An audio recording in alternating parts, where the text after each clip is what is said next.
Құрметті жүргізушілер мен көлік құралдарының иелері, соңғы уақытта қала жолдарында жарнамалық құрылары бар автокөліктер көбейіп келеді. Оның ішінде электронды дисплейлер де бар.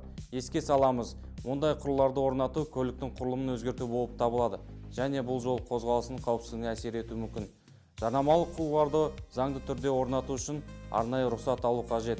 Ол үшін алдымен техникалық сараптамадан өтіп, жасалған өзгерістердің қауіпсіздік талаптарына сәйкес келетініне көз жеткізу керек. Сондай-ақ жарнамалық құрылғылар бекітілген стандарттарға сай болуы тиіс.